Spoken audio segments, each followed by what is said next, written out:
Em mais uma edição do Atos do Dia, para ser mais precisa, hoje, quarta-feira, dia 30 de outubro, quase finalizando este mês, vamos falar sobre a polícia quente aqui na região, né, Eder? 180 graus.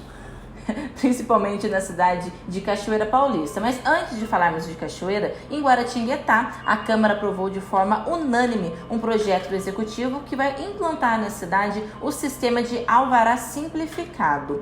Com um procedimento bem mais ágil e prático, a Prefeitura vai ter então 5 dias para liberar o alvará de funcionamento no município. Explica um pouquinho melhor, Eder, como que vai funcionar na prática. O alvará será 5 dias, mas para chegar nessa rapidez de resposta, para se fazer esse projeto demorou muito, nasceu na Secretaria de Administração com Miguel Sampaio, que chegou com uma experiência enorme na administração Marcos Oliva. Então, em acordo com Marcos Oliva, tendo a visão de simplificar as coisas e dar mais fluidez na aparição e surgimento de novas empresas na cidade, eles criaram esse projeto que passou por unanimidade, graças à articulação já do João Pita, de novo como o porta-voz do prefeito na Câmara, trabalhou os vereadores, aprovaram por unanimidade.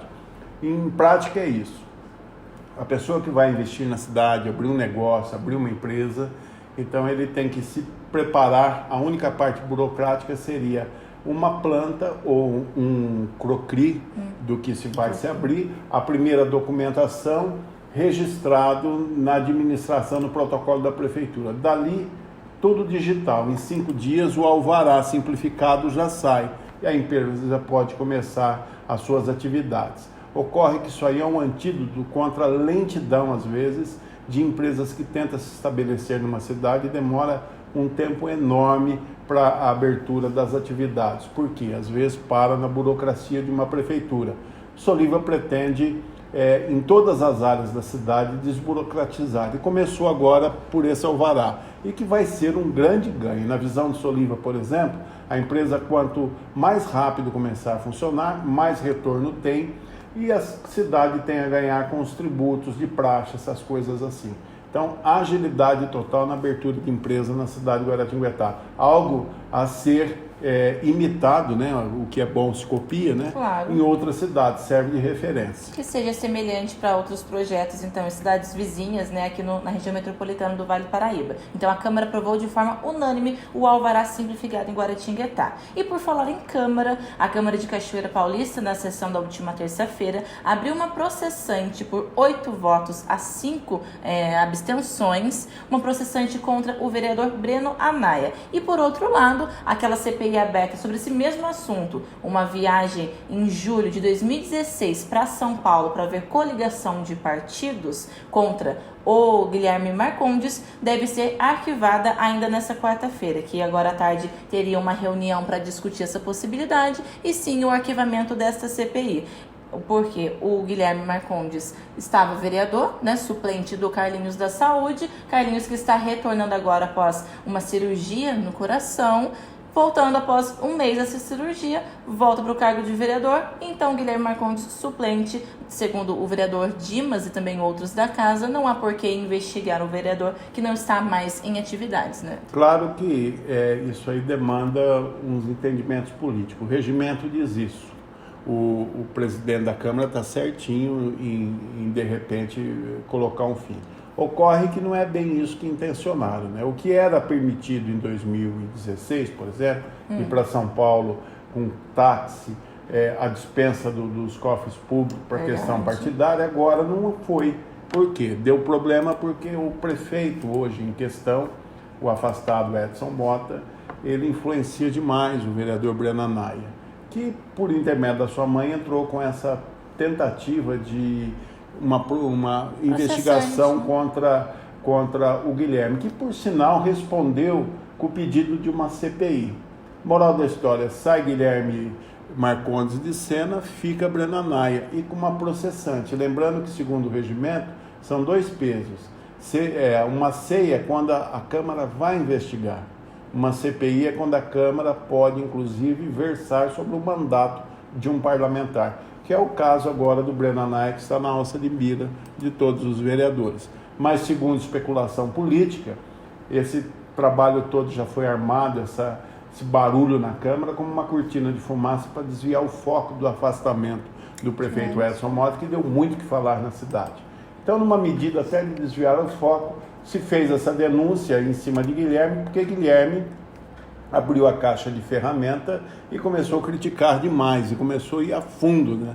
Tanto é que, segundo informações, aceleraram até a volta, o processo de recuperação do Carlinhos, para que ele voltasse às atividades, porque o Guilherme poderia fazer um estrago enorme na imagem do Legislativo, mais do que já está fragilizado perante a população, aonde absurdos estão correndo na administração, no que diz respeito a todos os segmentos administrativos da cidade, e a Câmara não vê dificuldade nessas situações, não investiga e não dá a sua parcela de contribuição para a população nos seus anseios. Lamentavelmente, essa situação está longe de terminar, mas há quem já aposte no tamanho da pizza da investigação do Breno Anay, ou contra o Breno Anay. Vamos continuar acompanhando e trazendo Mamãe mais botou fogo na caixa d'água e agora estão apagando com gasolina. Exatamente, Éder.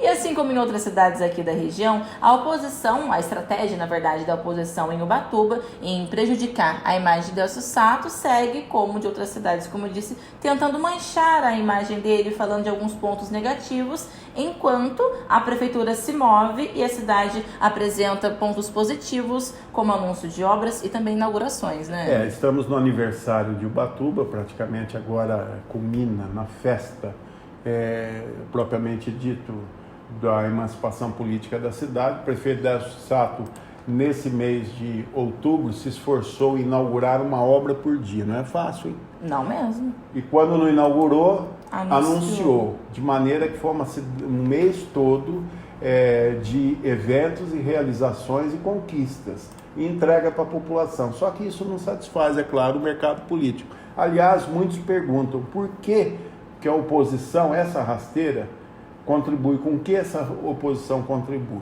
Imaginem que, diante de tantas inaugurações, de tantos acontecimentos visíveis, palpáveis, vem aí inclusive 20 milhões em pavimentação, dividido em 4 lotes. O primeiro já está licitado, já vai entrar em ação, em execução essa obra.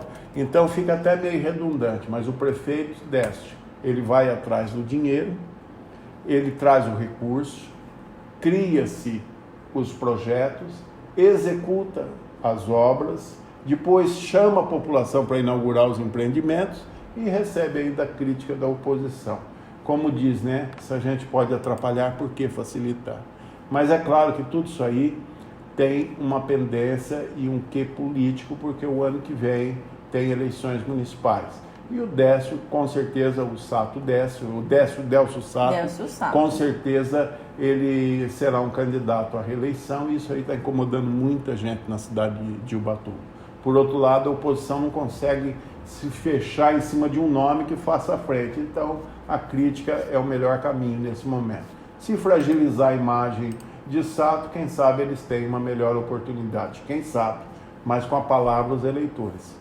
E mais detalhes até mesmo sobre essa questão política, né, sendo discutida na cidade de Ubatuba e outras, você sempre confere nas páginas do Jornal Atos, na página 2, na coluna dos bastidores da política, e também no nosso portal jornalatos.net. Essas e outras notícias também nas nossas redes sociais. Até amanhã.